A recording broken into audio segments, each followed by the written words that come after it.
Assalamualaikum warahmatullahi wabarakatuh. Salam sejahtera untuk rekan-rekan semuanya. Semoga senantiasa sehat, kapanpun dan dimanapun Anda berada. Masih bersama saya Puji Setiawan Nugroho dalam online training Solar Turbine Sentor 40 Kompresor Package.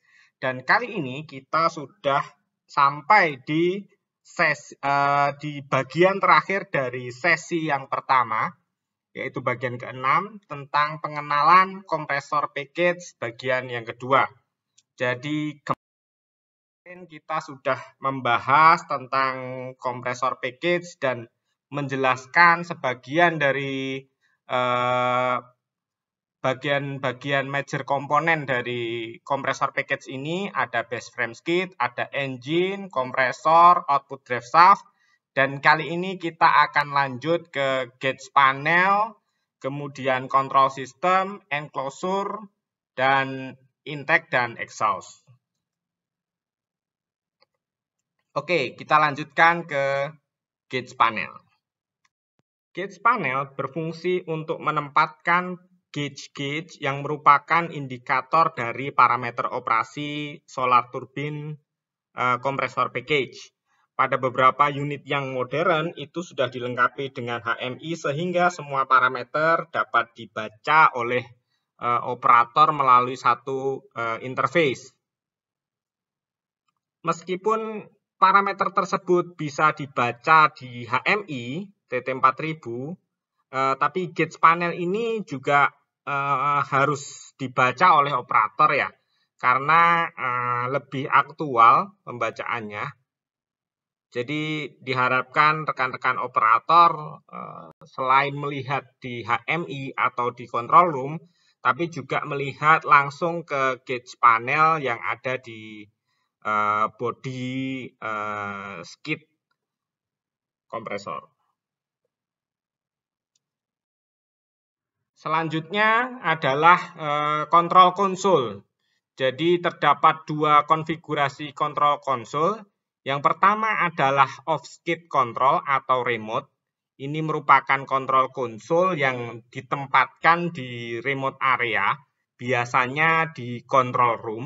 Jadi operator bisa melihat parameter operasi dan mengendalikan kompresor, start up, speed up, increase, decrease, itu dari panel ini di control room. Kemudian ada on-skid control atau lokal. Dengan on-skid control ini, operator dapat melakukan operasi melihat parameter operasi di lokal atau di unitnya tersebut. Selain dua kontrol konsol ini, biasanya juga dilengkapi dengan PC. Jadi sebuah PC desktop dikonfigurasikan dengan software TT4000 untuk menyediakan pemantauan dan mengontrol kompresor package dari control room. Dan ini biasanya terkait dengan sistem utama TT4000 melalui sambungan network.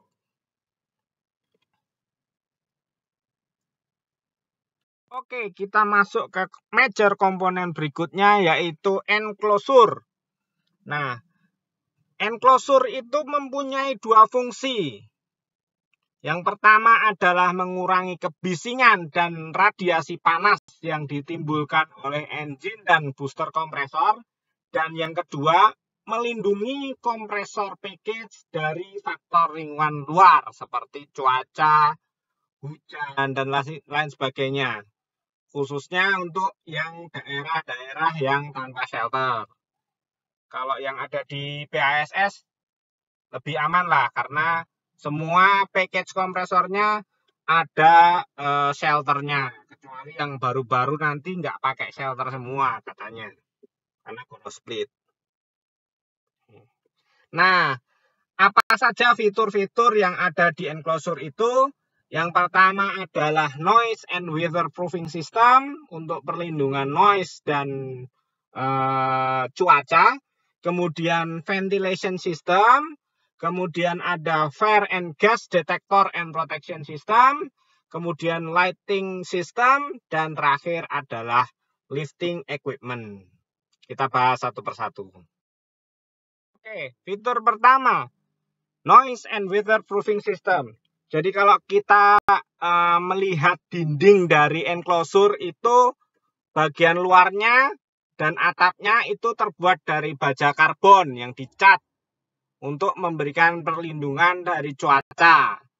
Kemudian bagian dalamnya itu terbuat dari lembaran baja berlubang-lubang. Di dalamnya ada semacam material fiberglass untuk isolasi kebisingan dan panas yang ditimbulkan oleh major komponen di dalam package ini.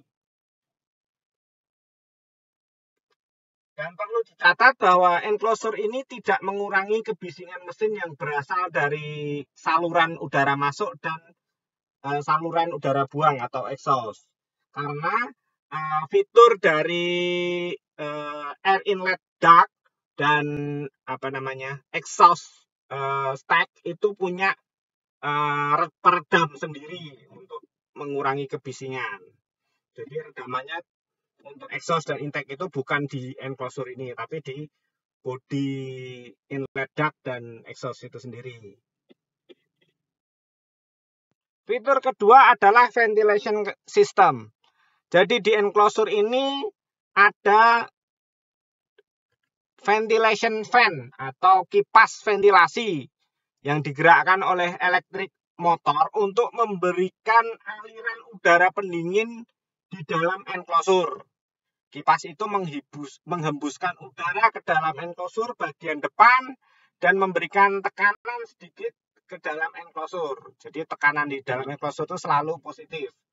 Kemudian udara melewati sepanjang enclosure untuk membuang panas yang ada di dalam enclosure, kemudian dibuang ke bagian belakang.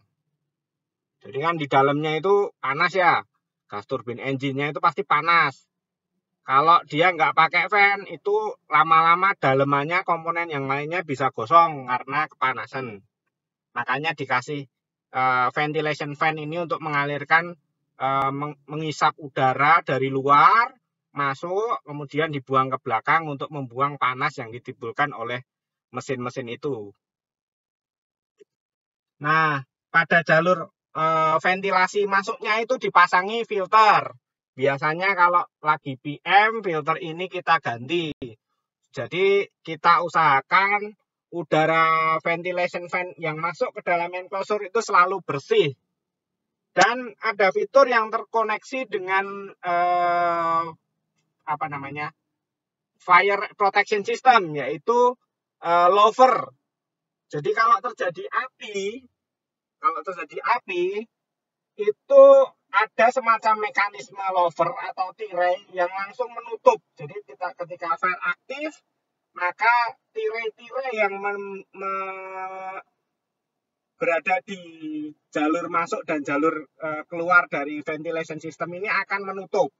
Supaya apa? Supaya tidak ada oksigen masuk sehingga di dalam kalau ada api tidak membesar karena kita isolasi oksigen yang masuk. Seperti itu. Oke, kita lanjut ke fitur ketiga dari enclosure system, yaitu Fire and Gas Detector and Protection System. FGD, ya singkatannya FGD system gitu aja ya. Jadi Fire and Gas System ini terdiri dari 3 komponen. Yang pertama adalah komponen Fire Detector, berfungsi untuk mendeteksi adanya api di dalam enclosure. Kemudian yang kedua adalah komponen Fire Extinguisher. Ini berfungsi untuk memadamkan api.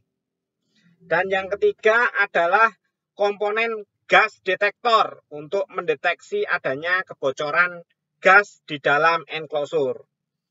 Jadi ketiga komponen ini terintegrasi menjadi satu sistem yang dikontrol oleh Fire and Gas Control System. Biasanya kalau teman-teman instrumen itu nyebutnya Eagle Quantum gitu Pak. Nah, sistem ini terpisah dari Turbotronic Control, namun antara Eagle Quantum atau FGD system tadi, Fire and Gas System tadi dengan Turbotronic itu ada semacam komunikasi satu sama lain. Jadi ketika fire aktif itu Turbotronic juga akan memerintahkan unit ini untuk shutdown. Kita bahas lagi masing-masing komponen dari fire and gas system. Yang pertama adalah fire detection. Jadi fire detection itu ada primary fire detection menggunakan UV atau detektor ultraviolet. Nah, ini secara terus-menerus memantau bagian dalam enclosure kalau ada nyala api. Jadi deteksi nyala api ultraviolet oleh salah satu atau lebih detektor akan memicu pelepasan fire extinguisher secara otomatis ke dalam enclosure dan Turbotronic akan memerintahkan untuk mematikan unitnya. Yang kedua adalah secondary fire detector. Ini menggunakan thermal switch atau heat detector. Jadi ada dua kondisi yang akan menyebabkan switch ini aktif. Yang pertama kalau switch temperatur setting dari temperatur maksimumnya itu tercapai, maka otomatis ini akan mengaktifkan switch sehingga fire aktif. Yang kedua adalah jika heat detector ini mendeteksi kenaikan panas yang cepat yang merupakan ciri khas adanya api sekalipun suhu maksimumnya belum tercapai. Jadi jika salah satu kondisi tadi suhu maksimum tercapai atau kenaikannya cepat, maka sistem pemadaman api akan memicu fire extinguisher untuk aktif dan memasukkan fire extinguisher ke dalam enclosure dan tentunya engine-nya juga akan mati. Nah, tapi ada pengecualian untuk thermal switch ini. Jadi pada kondisi startup itu juga ada peningkatan panas. Jadi dia bisa membedakan antara peningkatan panas akibat startup atau peningkatan panas akibat adanya api. Jadi kalau startup walaupun dia temperaturnya naik, tapi itu akan diabaikan oleh heat detector ini. Yang kedua adalah fire extinguisher, komponen kedua dari fire and gas detector system tadi, fire extinguisher. Umumnya kita pakai karbon dioksida atau CO2 dan FM200. FM200 itu zatnya adalah heptafluoropropane.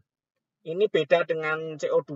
Kalau CO2 itu harganya murah, tapi kalau ada isu lingkungan karena karbon dioksida merupakan greenhouse gas ya, gas rumah kaca itu.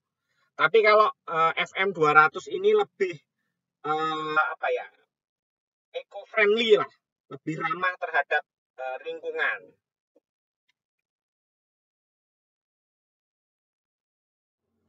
Dan komponen ketiga adalah gas detektor. Sistem pemantauan gas detektor ini akan memantau secara kontinu keberadaan gas di dalam enclosure akibat misalkan ada kebocoran fuel atau kebocoran dari gas yang dikompres itu sendiri.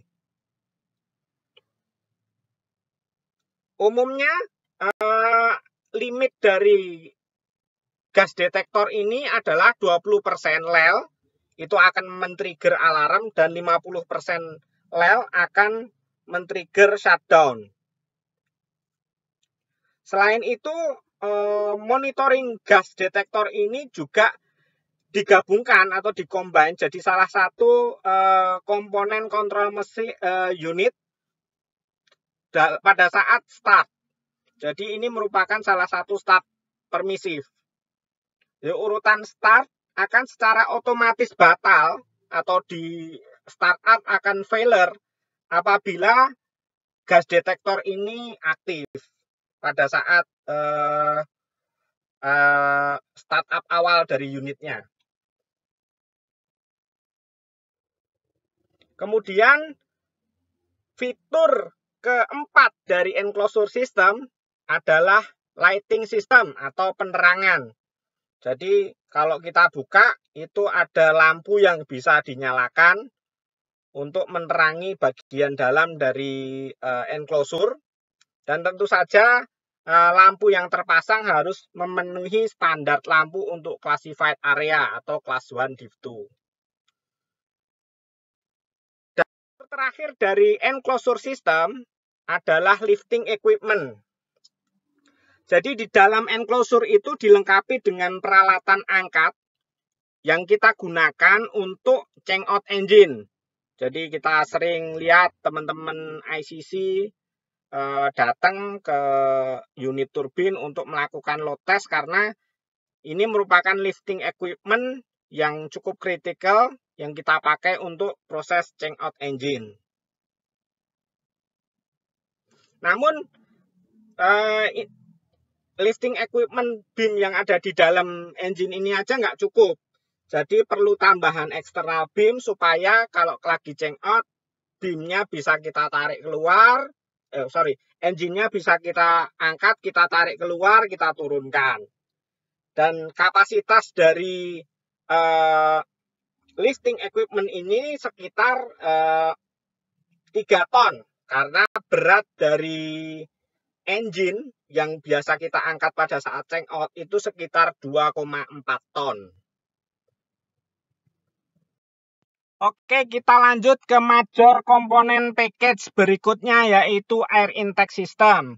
Fungsinya adalah untuk laluan udara masuk ke dalam engine.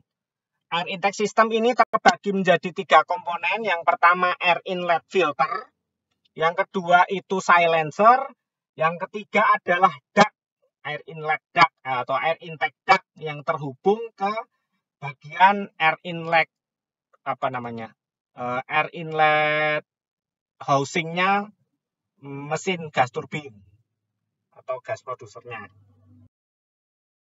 Oke, yang pertama kita bahas air intake filter ya.